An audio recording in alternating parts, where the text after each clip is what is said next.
A lot of people have been asking me about a random niche specific setting, and I've been trying to write them all down to make a proper full settings guide. Now, I made one recently, but I was liking a lot of things in it, and I also misconveyed or misconstrued some points, so I figured I just want to get everything right and accurate in one video. To start, we're going to do sensitivity. Now, you might think the only thing that matters for sensitivity is in your Siege, but there's actually a bunch of sensitivity settings across your desktop and on your mouse that you need to care about. To start is DPI, also known as dots per linear inch. Now, for almost all mice, dots per linear inch, or DPI, is going to be stored inside your mouse's onboard memory, or it's going to be controlled by an app on your computer. Regardless, almost every single gaming mouse actually has a DPI setting either on it or in its software. In my case, on my Finalmouse, it's simply just a button on the top middle of my mouse that I press. With almost all gaming mice, 400 DPI is going to be the default lowest option on your mouse if you haven't changed anything in your settings. The best way I could describe DPI is it's like a sensitivity multiplier, but actually for your mouse. Now, for the longest time, a lot of people have assumed that lower DPI equals more accuracy or better consistency or whatever, and for the most part, a lower sense actually is a lot better for muscle memory growth and for accuracy. However, DPI doesn't exactly equate to sensitivity. Now, you can have a really high DPI, but a very low and very low multiplier and sensitivity in game, and you could have the exact same sense as someone on 400 DPI. Me personally, I don't really care for all that, so I play 400 DPI.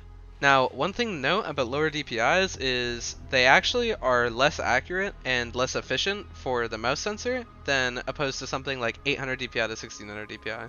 There's a lot of studies that show that 800 to 3200 DPI is like the mouse sweet spot, but honestly, I highly doubt you'd be able to notice a difference on just pure sensor performance. Next, we have Windows settings. Now, there's only really two Windows settings that I think are important when it comes to mouse sensitivity in games that I can think of off the top of my head. If there's some I forgot, let me know down below in the comments, and I'll be sure to pin it. Or make a list of all the things I missed and pin it. So you want to look up mouse settings on the bottom left, and open up the first result.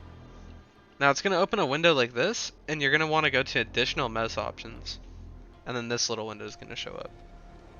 Now, you can kind of ignore all of this. This isn't really important.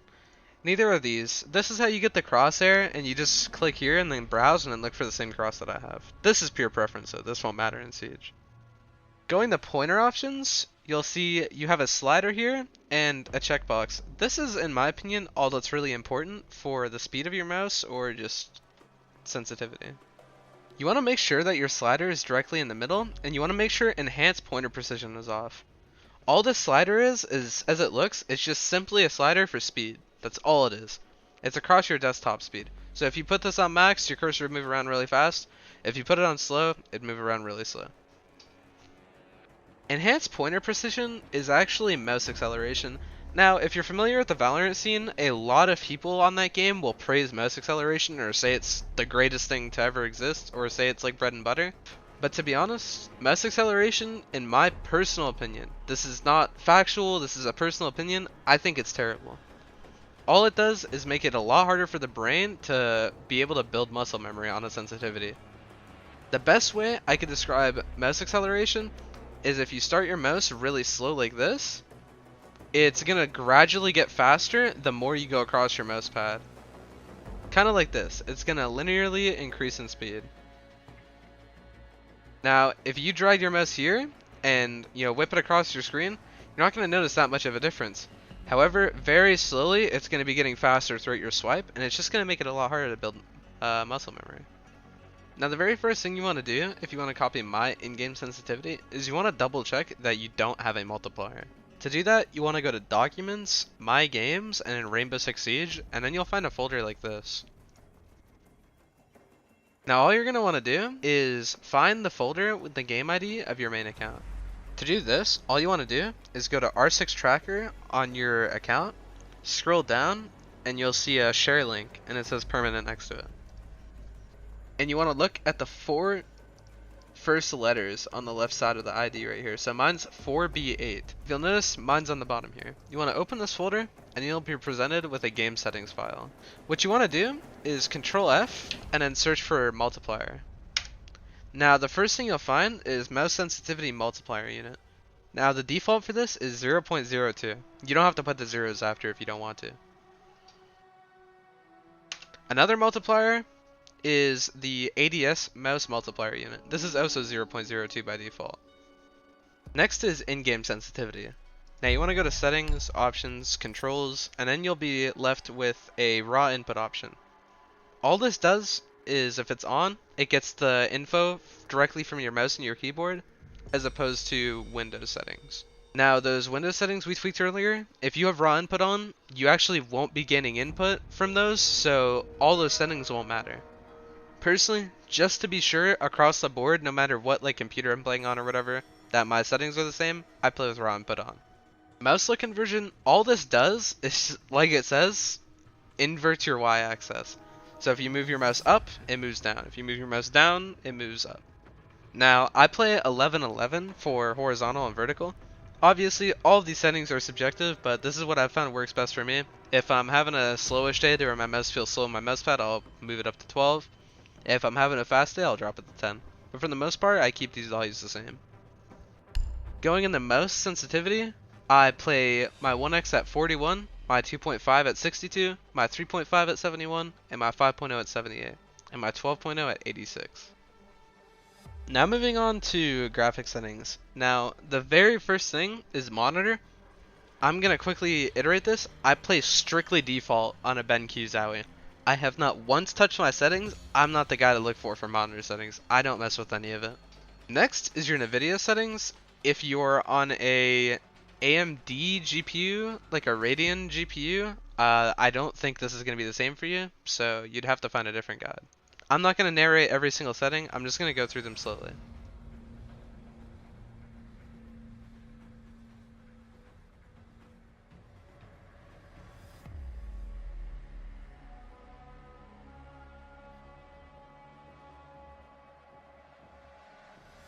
The only setting I have here other than default is digital vibrance on 80 on both my monitors.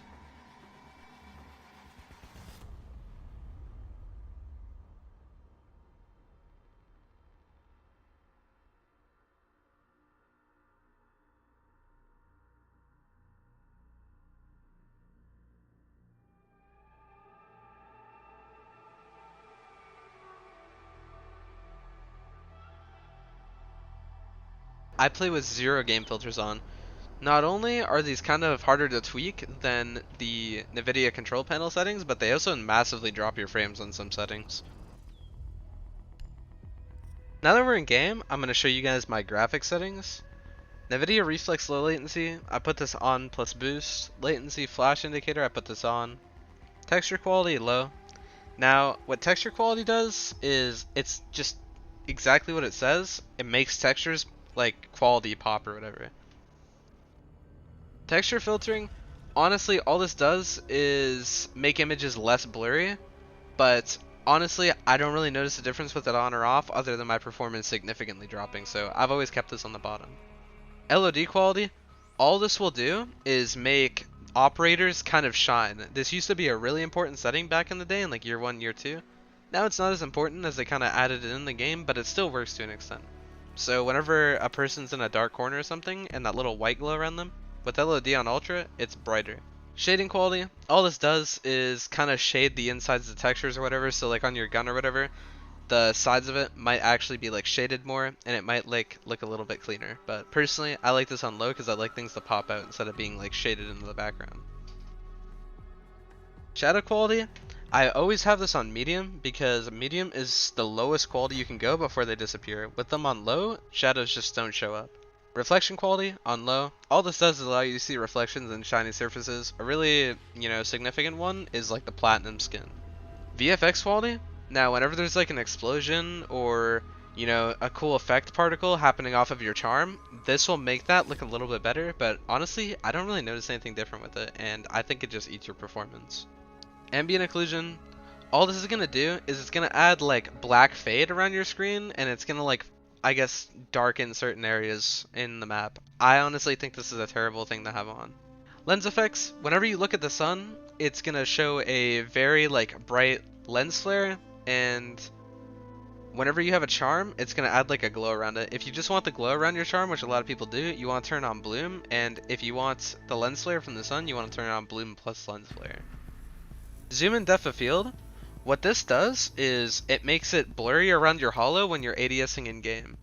Honestly, I don't care to touch settings like this because if it's not broken, don't touch it. Anti-aliasing. All this really is gonna do is make edges around people like kind of blurred in and like try to like fade them in to where it's like it's not as jagged. I actually wanted it to be jagged so I can properly see like the hitbox and people don't blur in the backgrounds. The rest of these settings don't matter because anti-aliasing is off. Now moving on to display, I have a 3070 Ti, a 144Hz Zowie monitor. I play 1920 by 1080, full screen display mode, 144 Hz, and I play an aspect ratio of 3:2. Now, I will kind of infrequently switch between 4:3 and 16:10, or maybe even 16:9 if I'm feeling frisky. For the most part though, I'm almost always playing 3:2. VSync, I play with this off. FPS limit, I play with this also off. Mainly because whenever the higher your FPS is, the less input delay you're going to have. Widescreen letterbox, all this does is just add black bars on the top and bottom of your screen if you're on a certain resolution. I honestly hate the way this looks. My field of view, I always have this on 90 no matter what res I'm playing. A bunch of people ask me for a certain FOV I run with whenever I'm playing 4:3 or something. I always play 90 no matter what. I play with my display areas on max, so the icons are like far away. So I play with both of these on 100. And my brightness is 59. I've always had this at 59 and I think I'm never going to change it. Now that all those important settings are out of the way, now I'm going to go through almost all of my like just general game settings. Now I'm going to slowly scroll through almost all my settings and I'll pause on settings that have some sort of significance. Connectivity feedback, I just don't like seeing the text in the bottom right, and I've played this game enough to know what the icons mean.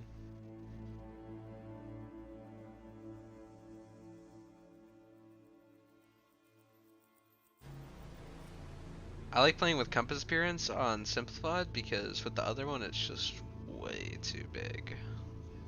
Audio settings.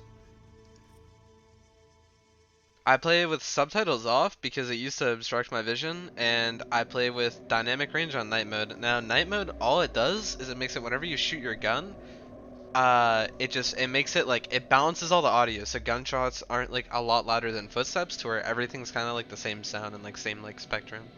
Master volume, I actually play this on 100, it's just I had it low so you guys could hear me better. Controls, I play with mouse scroll enabled, gadget deployment advanced, drone deployment advanced, aim on hold, lean on toggle, sprint on hold, crouch on hold just so I can teabag really fast, prone on toggle, and walk on hold. I play default keybinds except push to talk on N. Accessibility, I play with optic color on turquoise, optic opacity 100, screen shake intensity off. The only thing screen shake intensity does whenever you shoot your gun, it's gonna make your like view model like shake whenever you shoot, and it makes it a lot harder to aim, so I just play with this off. Now, I might have missed something, but I really don't think I did. If I did, let me know down below in the comments something you're curious about. Other than that, thank you guys for watching, and I hope this video helped any of you in just the slightest way. Thanks, and have a good day. Peace. Also, only like 30% of you guys are like subscribed who are watching the videos, so if you aren't subscribed and this video like helped you out or you enjoyed watching it, make sure to subscribe, bro. It's free. Thanks. Much love, guys. Peace.